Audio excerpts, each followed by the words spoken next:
Shalom saudara sekalian, hari ini kita kembali merenungkan firman Tuhan dan diambil dari 2 Samuel 16 ayat 5 sampai dengan yang ke-14.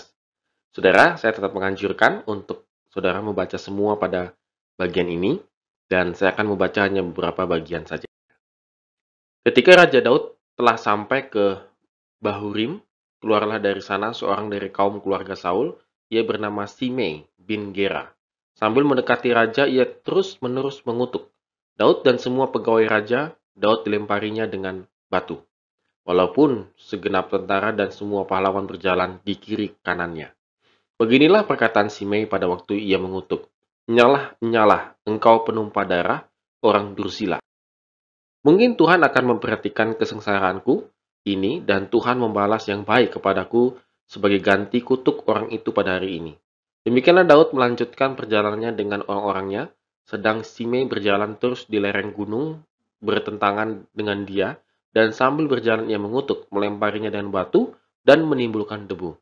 Dengan lelah sampailah raja dan seluruh rakyat yang ada bersama-sama dengan dia ke Yordan. Lalu mereka beristirahat di sana.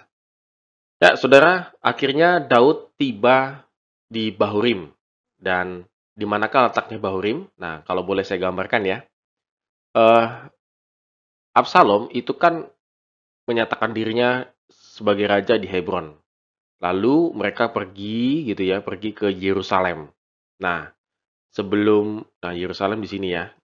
Nah, sebelum Absalom sampai ke tempat Daud, maka Daud cepat-cepat pergi dan cerita yang tadi kita barusan baca, kira-kira Daud baru tiba di sini, Bahurim sini. Jadi masih nggak terlampau jauh dari Yerusalem. Lalu dia bertemu dengan Simei. Nah, Simei ini adalah salah satu keluarga Saul, melemparinya dengan rombongan Daud itu dengan batu, bahkan memaki-maki dan mengutukinya. Dan bagi Simei, Daud itu kena kutuk karena telah menggulingkan Saul dan sekarang ia mengalami hal yang sama.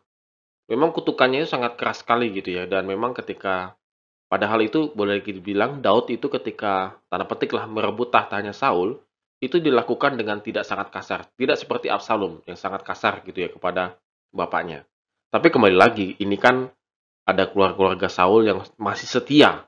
Padahal sudah sekian puluh tahun, masih setia kepada Saul. Dan Daud bertemu dengan salah satu anggota keluarga Saul dalam pelariannya. Bahkan dikatakan Abisai itu ingin membunuh Simei. Ya karena gampang banget gitu ya. Karena ini rombongan yang ya Simei kan tidak memiliki tentara. Abisai tinggal gampang untuk membunuhnya. Tetapi dicegah oleh Daud karena siapa tahu ia memang disuruh oleh Tuhan. Jadi luar biasanya Daud di sini. Dia punya pasukan, dia punya kesempatan untuk membalas kepada Simei, tetapi dia tetap menahan diri tidak membalas kepada Simei. Daud tidak mau membalas Simei. Daud menerima makian dan kutukan itu dengan rendah hati.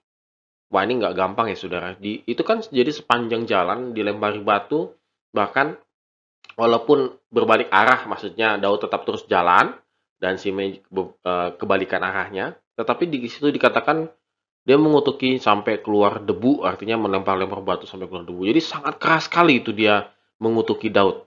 Dan itu membuat panas, pasti membuat panas. Rombongan itu udah pada hatinya udah panas semua begitu ya.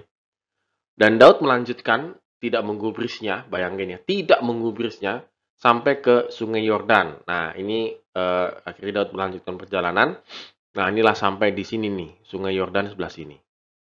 Nah, dari situ sampai ke Sungai Yordan, lalu mereka beristirahat di sana.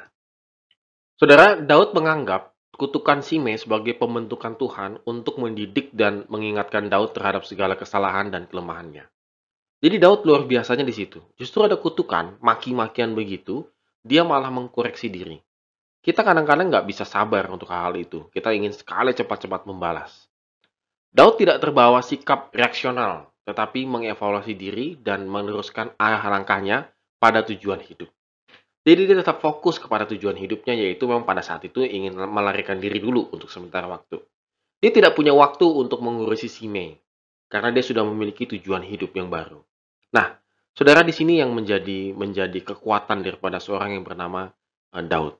Seperti ada pepatah mengatakan anjing menggonggong, kafilah berlalu. Kita seringkali, kenapa tujuan hidup kita tidak tercapai? Karena kita seringkali mengurusi hal-hal yang sepele, yang kecil. Tetapi itu mengganggu perjalanan hidup kita. mengganggu tujuan hidup kita. Kita seringkali tergoda dengan kata orang, kata orang, kata orang. Kata orang image saya buruk. Kata orang saya itu orangnya begini. Kata orang saya itu begini-begini. Padahal saya ingin berubah hidup saya. Nah, karena dia sibuk dengan kata orang, akhirnya hidupnya tidak pernah berubah. Saudara, mungkin kita pernah mengalami hal ini. Bahkan saat ini mungkin kita alami hal itu.